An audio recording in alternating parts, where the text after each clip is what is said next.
नमस्कार दोस्तों, आइए आपको प्यारी सी कहानी सुनाते हैं। कहानी का नाम है आखिरी ख्वाहिश। इस कहानी में एक दादी अपने पोते से अंतिम समय में कुछ मांगती है और क्या मांगती है आप भी देखोगे तो हैरान रह जाओगे। चलिए कहानी की शुरुआत करते हैं। कहानी की शुरुआत होती है एक छोटे से गांव से। एक छोटे से गांव में एक राहुल नाम का लड़का रहता था और वह अपनी दादी सावित्री के साथ रहता था। राहुल के माता पिता शहर में रहते थे और हर महीने गांव में एक ही बार आते थे। दादी और राहुल का गहरा संबंध था। राहुल को जब कोई भी परेशानी होती थी तो वह दादी से ही सलाह लेता था। दादी भी हमेशा उसे अच्छे और बुरे की समझ देती थी। अच्छा क्या है और ये बुरा क्या है उसे अच्छी तरीके से समझ आता था। एक दिन राहुल जब स्कूल से घर आया तो उसने देखा कि दादी कुछ दिनों से काफी बीमार चल रही है। राहुल ने पूछा, दादी आप ठीक तो हो? दादी हंसते हुए बोली, हाँ बेटा, बस उम्र के साथ साथ शरीर थोड़ा थक सा गया है, चिंता मत करो, सब ठीक हो जाएगा। राहुल को यकीन था कि दादी को कोई बड़ी बीमारी नहीं है, लेकिन दादी के चेहरे पर एक गहरी उदासी छिपी हुई थी। उसे राहुल ने महसूस किया। राहुल की दादी की हालत बिगड़ने लगी थी। एक दिन जब दादी बिस्तर पर लेटी हुई थी, उसने राहुल से कहा, बेटा मुझे तुमसे एक आखिरी ख्वाहिश मांगनी है। राहुल घबराते हुए बोला, क्या दादी, आप कहना क्या चाहती हो?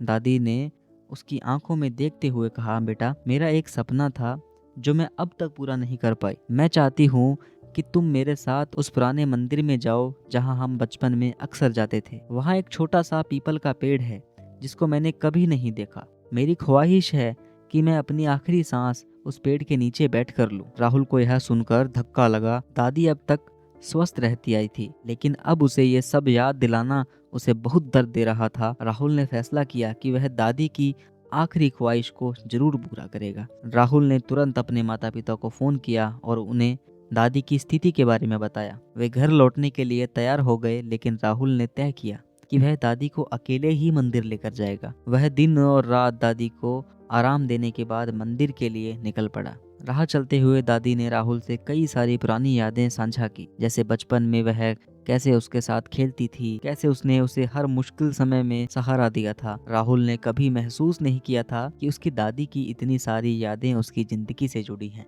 आखिरकार राहुल और दादी मंदिर पहुंचे। यह मंदिर गांव से कुछ किलोमीटर ही दूर था। दादी धीरे धीरे पेड़ के पास बैठी और आशीर्वाद देने के बाद आंसू नहीं रोक पाई। उसने कहा, अब मुझे लगता है कि मेरी जिंदगी पूरी हो गई है।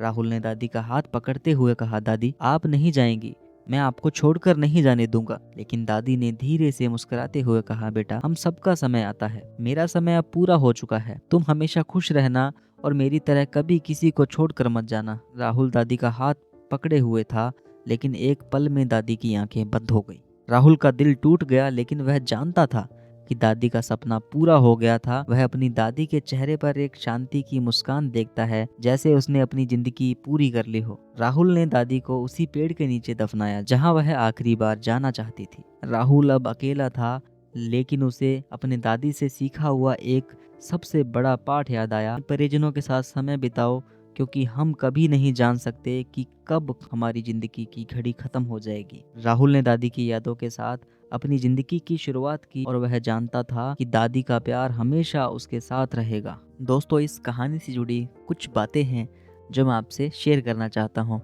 जैसे कि हमें इस कहानी से सीखने को क्या मिलता है। दोस्तों, हमेशा अपने परिजनों के साथ समय बिताना चाहिए, क्योंकि हमें ये नहीं पता कि कब उनसे हमारा आखिरी बार मिलना हो। रिश्तों की कीमत समझें और हर पल को अपना खास बनाएं। लेकिन इस दुनिया में ऐसा कुछ भी नहीं हो रहा। भाई भाई का गला काट रहा है, अपनी पति को मार रही है, किसके लिए? सिर्फ धन के लिए। और कभी कभी हमारे परिजनों की आखिरी ख्वाहिश छोटी सी होती है, लेकिन वह हमारी पूरी जिंदगी का अहम हिस्सा बन जाती है। हमें उनकी इच्छाओं का सम्मान करना चाहिए। जिंदगी अनिश्चित है और हमें यह समझना चाहिए कि हर दिन एक उपहार है। हमें हर दिन को पूरा जीने का प्रयास करना चाहिए, क्योंकि हमें नहीं पता हमारी जिंदगी का दिन कब आखिरी हो। इसलिए हर दिन मजे से जियो, एंजॉय करके जियो। जो हम अपने जीवन में सीखते हैं वह दूसरों को भी सिखाना चाहिए। हमारी मदद से किसी का जीवन बदल सकता है। तो आज की कहानी यहीं खत्म करते हैं। उम्मीद करता हूँ आपको ये कहानी पसंद आई होगी। तो आपसे एक छोटी सी रिक्वेस्ट करना चाहूंगा, अगर आपको ये कहानी अच्छी लगी हो तो अपने दोस्तों के साथ शेयर जरूर करना, लाइक जरूर करना और मुझे कमेंट बॉक्स में ये जरूर बताना आपको कहानी का कौन सा पॉइंट सबसे ज्यादा अच्छा लगा हो, क्योंकि आपके कमेंट से हमें मोटिवेशन मिलता है ताकि हम और ज़्यादा अच्छा इम्प्रूवमेंट करें हमारी कहानी को समझाने के तरीके में और अच्छी अच्छी दिलचस्प कहानी लाने में। और मैं हर बार ऐसी कहानियाँ लेकर आता हूँ जो आपने अभी तक सुनी नहीं हो, ना कहीं पे पढ़ी हो, ना ही आपने कहीं इंटरनेट पे सर्च की हो। इसलिए जुड़े रहें हमारे चैनल के साथ, सब्सक्राइब करें ताकि अगली बार जब भी वीडियो डालूं सबसे पहले आपके पास नोटिफिकेशन जाए और आप मेरी वीडियो देख सकें। तो आज के लिए इतना ही। धन्यवाद, मिलते हैं नेक्स्ट वीडियो में।